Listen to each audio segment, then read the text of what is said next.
Ba'zi tushlar sozdan ham chuqurroq ma'no tashiydi. Ular ko'z bilan emas, ruh bilan ko'riladi. Shunday tushlardan biri tushda fil ko'rishdir. Fil buyuklik va sokin qudratning timsoli.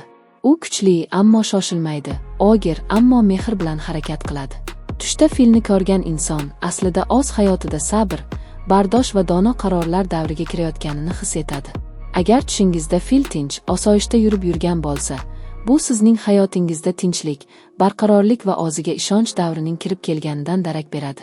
Sizga endi hayotda shoshilish emas, balki fikr bilan yurish kerakligini ruhingiz eslatmoqda.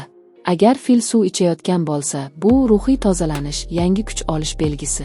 Suv hayot, fil esa bardoshlik timsoli. Bunday tush ko'rgan inson odatda ichki osoyishtalikni izlayotgan, lekin hali topmagan bo'ladi. Tush sizga tinchlan, kuch sendadir, deya pichirlab turadi. Ba'zan tushingizda fil sizga yaqinlashadi. Bu holat hayotingizga katta mas'uliyat, lekin barobarida ulkan imkoniyat kirib kelayotganidan darak beradi. Chunki filning qadami yengil emas, u qayerga bossin, iz qoladi. Sizning ham qilajak qaroringiz, amalingiz izsiz qolmaydi. Agar tushingizda fil sizni o'tirgancha tomosha qilayotgan bo'lsa, bu sizga yuksak kuchlar tomonidan berilgan ogohlantiruvdir. Sizda katta salohiyat bor, ammo u hali uyg'onmagan. Fil sizning ichingizdagi kuch, sizning sabringiz, sizning dono yuragingizdir. Tushda filni oq rangda ko'rish eng ulug' ramzlardan biridir. Bu holat poklik, donolik va ruhiy yuksalish belgisi. Bunday filni ko'rgan inson hayotining muhim burilish nuqtasiga yetgan bo'ladi. Endi u o'z yo'lini, o'z vazifasini anglay boshlaydi.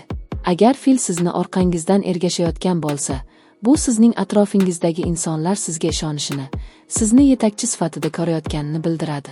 Sizning so'zingiz, sizning qaroringiz ular uchun yo'l. Shuning uchun bunday tush, og'ir, lekin sharafli mas'uliyatni eslatadi. Ba'zi tushlarda fil jang qilayotgan, gazabda bo'ladi. Bu esa sizning ichingizdagi qarama-qarshilik, ichki kurashni ifodalaydi. Ruhiy jihatdan siz bir yo'l tanlash arafasidasiz. Kuchingizni tinchlikka yo'naltirasizmi yoki gazabga berilasizmi? Buni tushingiz sizdan so'ramoqda. Ammo shuni yodda tuting, fil hech qachon behuda jang qilmaydi.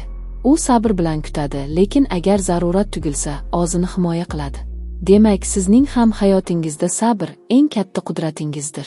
Tushingizda fil sizga mehr bilan qarasa, bu sizni yaratganning muhabbati, rahmati o'rab olayotganining timsolidir. Siz yolg'iz emassiz. Ruhiy yordam siz bilan. Tushda fil bu faqat hayvon emas, bu sizning ichingizdagi osoyishta, ammo buyuk kuchdir. Uni anglagan inson o'z yo'lini topadi, hayotdagi har bir qadami ma'noga to'ladi. Fil donolikning sukunatda yashiringan ovozi. Va agar siz uni tushingizda ko'rgan bo'lsangiz, bilingki, hayotingizda endi shoshilish emas, anglash davri boshlanmoqda.